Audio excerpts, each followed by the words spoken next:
Guys, today's video is about how to buy a second home in 2021. By the end of this video, I'm going to share exactly how to get in the market for the second time and some simple steps to buy a home in 2021. And if you haven't already, please subscribe down below and support the little guys. Now, why would you want to buy a second home with no deposit? Well, one reason might be to buy an investment property. We've talked about it before, but it's not about timing the market rather than time in the market. At the same time, you might come across a property and see it as a great opportunity and maybe you need to move fast. Unfortunately, the market doesn't stand still, and whilst you're building your deposit, it might mean that a no deposit option gives you the ability to get in the market whilst leverage your existing home to gain potential capital growth whilst minimizing your own savings in the purchase. This keeps cash fluid, which isn't a bad thing, as having cash on standby will allow you to cover for things that are unexpected and also take up further investment opportunities that might pop up down the track. By leveraging equity in your existing home, it allows you to maximize your investment loan, which actually might provide further tax concessions and deductions, which is always best to check with your accountant. Another reason might be to buy your dream home. For first home buyers, your first home is usually a stepping stone and might not be the right property for the long term, especially when life events happen like meeting your partner or starting a family. Coupled with the fact that good properties don't stay on the market long, it means when you come across the perfect property, you might need to jump on it right away, and by using equity in your home, it'll allow you to secure the property without missing out. We also see home buyers buy their dream home that aren't quite ready to move in and make it their home, but rather make it an investment in the meantime until they're ready to move in. Another reason why you might need to leverage equity is if you're going through a separation or a divorce. This can be common for couples that have children, and while separating is never easy, using equity in existing property can help secure a home with no deposit. Now we looked at why you might need to buy a property with no deposit. Let's look at how to do it. Let's start off with what equity is. Essentially, it's a difference between the value of your property and the amount you owe on your loan. Things to keep in mind here. Most banks will let you lend up to 80 to 90% of the property value. This equity can be used to buy a second home.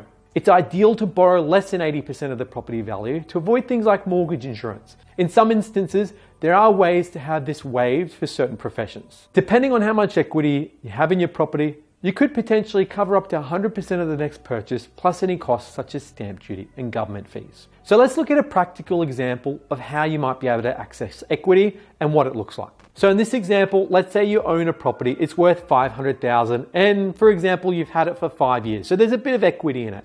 On that property that you own, worth $500,000, you've actually paid the loan off, so you only owe $150,000. As we said before, the lenders will lend up to 90 to 80% of the property value. Now keep in mind, if you're lending over 80%, there can be lenders' mortgage insurance involved, so always look to keep under that mark. So if we're looking to lend no more than 80% of the property value, the equity we have available is $500,000 at 80% of its value.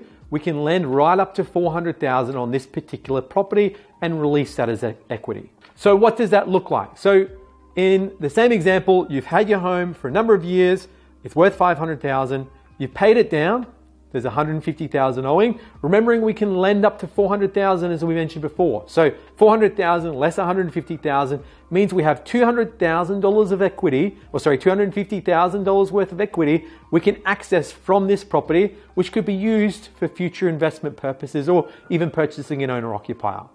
So as we said it before, your equity available is $250,000 available on this particular property. So there are a couple of ways you can access your equity. The first is through cash out. This is where you draw down on the equity on your property and use that as a deposit to purchase the second property. You can release the equity ahead of time, however be aware some lenders have restrictions on how much equity you can release, and it's generally better to wait till you find the property prior to releasing the equity. That way you know exactly the amount of cash that's going to be required. Now once again, let's have a look at a practical example of how you can pull out cash out and then use that to purchase another property. So in this same example, you've come across the perfect home. You want to buy it for $1 million. So you know it's going to be your owner-occupier, you're going to move into it. Your existing home, you might turn it into an investment property. You want to keep that one there. So how do we leverage equity out of your existing property that you own, which we talked about before? It's worth $500,000 to purchase this property worth $1 million. Well, the first thing we need to work out is what the cost is going to be associated with purchasing this new home. So if we're purchasing this property, let's say we're purchasing it in Queensland, you're purchasing it for $1 million. There's going to be some government fees of $35,000. There's going to be some incidentals, let's call that $2,000. So the total funds you're going to need is $1,037,000. We're going to round that up just for today to make it easy to $1,040,000. So that's the total amount of cash we know we need to secure this property. Once again, we want to lend no more than 80% of this value so that we can avoid mortgage insurance, because that's something we don't want to pay. So on this property, we know we can lend up to 80%. So 80% of $1 million means that we're going to lend a loan of $800,000 on this particular property. We talked about it before, we needed total funds of $1,040,000 to make this dream come true. We know that we can lend $800,000 on this new property. However, we've got a shortfall. We're actually short of $240,000 in funds. Now, we don't have the cash saved up, but can we look at using equity in an existing home to cover this shortfall? Well, as we talked about before, we have an existing property. Now, this is going to turn into an investment, but it has plenty of equity. So we've got a loan of $150,000. The value of the property is $500,000. Now, what we can do to cover that shortfall, which we know we need, is release equity from this property and use it as cash out to buy the next property. So in the same example, your existing loan of $150,000 stays, but we set up a cash out. So $240,000 loan, which is going to be used to cover the equity. And then we can set up a $240,000 loan, which is going to be used as cash out, and that will cover the shortfall that we have for the $1 million purchase. Now, remembering we want to keep under 80% of the value of this property too. So if the property is worth $500,000, we're going to set up a new loan of $240,000, and we've got the existing loan of $150,000. Your total lend's $390. Divide that by the property value of $500. The loan is 78% of the value of the property. What that means is we're not going to pay lender's mortgage insurance because we're under 80%. So it's a big win there because we're at 80% on the purchase property and then we're at 70% on the existing property. So equity all around is perfect. So practically speaking, what this looks like, as an example, we're releasing equity on the existing property. So the $240,000, that cash is going to go towards this purchase for $1 million.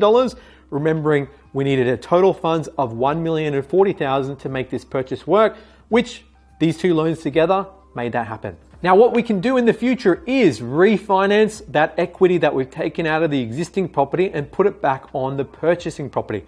Let's say in the future it increases in value and goes up to $2 million. The good news is we can actually pull out equity from the property. So what we can do is we can move that $240,000 loan back on the property that it was originally used for. So you can bring those loans together and effectively re-leverage that equity release back onto the property so it's all under one roof. Another option is cross-collateralization. Rather than releasing the cash out like the previous example, cross-collateralization is where you leverage the existing home against a new purchase, effectively bringing them in one mortgage. When doing this, it's important to keep the borrowing under 80% of the property value, as there are drawbacks such as limiting the amount of equity you can borrow in the future. So once again, let's look at a practical example of cross-collateralization and what it actually looks like. So in that same example, we've purchased a property for $1 million. We've got our existing home of $500,000. In this example, unlike the last example, cross-collateralization is where you'll have one loan for $1,040,000 that's leveraged against both properties. So you can see here, we've got the existing loan of $150,000 staying in. We've brought in the existing home and we're leveraging it against both properties. So both properties are secured by both mortgages here. So the pros here for cross-collateralization are, it keeps things simple. You can have two loans. Unlike the last example where there was going to be three and a cash out on the existing property, it is leveraging the existing equity in the property and it's all in one application. So some cons and things to be careful with cross-collateralization. I'm going to go through 4 things to be aware of here when you are looking at this structure, just to make sure that you've got the long-term mind in view. Let's say, for example, you want to release equity in the future. On this side, we've got a cross-collateralization example. On this side, we've got what's called standalone. So standalone is where each property is leveraged against its own. So they're not crossed over against each other. So let's say the same example, your existing property that you owned, that was worth 500,000. It's now worth 700,000. So that's increased in value. But the problem is your purchase that you've moved into, your $1 million home, is actually gone down in value. So in the future, let's say we wanted to release equity and we're looking at cross-collateralization, the bank would add the values of these two properties together. They'd lend no more than 80%. So the values of these properties, 700 plus 800,000, at 80% will be the maximum loan, which means we've only really got $10,000 in equity there we can pull. So it could be a problem. If you want to buy a third property, that cross-collateralization piece will mean that you're going to get the average of the two. When you look at standalone, you can actually cherry pick the equity out of the property. What that means is the property you purchased for $1 million, that's now worth 800,000 and the loan's still worth 800,000. There's no equity there. We don't have to touch that. But the property that's increased in value to $700,000, we can increase and pull out 170,000 of equity because we can value that property, once again, keeping it 80% of the total lend across the two loans. Plenty of equity we can pull out and use for the next purchase. So one thing to keep in mind when looking to cross-collateralize is your future equity position and not being able to cherry pick a property in which you want to pull the equity out. Another one to keep in mind is the future sale. So same thing again, we're looking at the same scenario. You've got cross-collateralization on this side, you've got standalone on this side. Let's say you're selling your property, you've decided that you're going to get rid of the $700,000 property, so that's going because you've seen great capital growth, you're happy with it, you just want to get rid of it. It was worth 500, it's gone up heaps. So in this example, if you cross-collateralize, what the bank's going to do is they're going to value the property that's going to stay, so the 800,000 property, and they're going to say, well, keep it at 80% because you don't want to pay mortgage insurance. So 800,000 at 80% means your total lending that can stay on this property is 640. Practically speaking, it means you need to pay off the 150,000 loan and also reduce this 1,040,000 loan by 400,000. So same thing here, you sell for 700,000. Let's just say there's no costs to sell, so you're taking on all the cash. You've got to pull out and pay off the 150,000. You've also got to pay down the loan to 640. So you're really only left with 150,000. So not a great deal of cash left over that you might have wanted to hang on to. In this standalone example, once again, when you sell the property, you're going to realize your gain. So you sell the 700,000 because the 800,000 secured standalone. The bank doesn't ask anything about it. They're just going to close off this loan and the loans associated. So when you sell the property, you've got to pay off the 240 and the 150 loan. So you actually walk away with $310,000, which is far better as a result of the sale with the standalone. Now keep in mind, these figures do change. Like if this property is worth more, the results are going to be different, but just something to keep in mind when looking at cross-collateralization and understanding the pros and cons. Another thing to keep in mind with cross-collateralization is that all the properties need to be with the same lender. What that means is you actually can't move banks unless you move all properties together.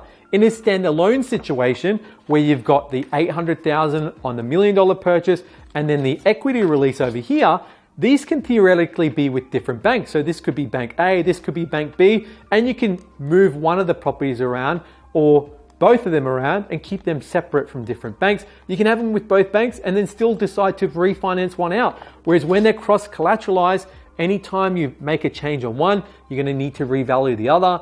And it just gets a little bit tricky because they're always combined and linked together. And the last thing to keep in mind when cross-collateralization is if you're looking to buy that third property and your borrowing power is concerned, once again, you're stuck with the bank that you're with, or you might be able to refinance to another bank, but you can't move things around and try and get your borrowing power up. What I mean by that is with all properties at one bank, you're limited in their borrowing power and their ability.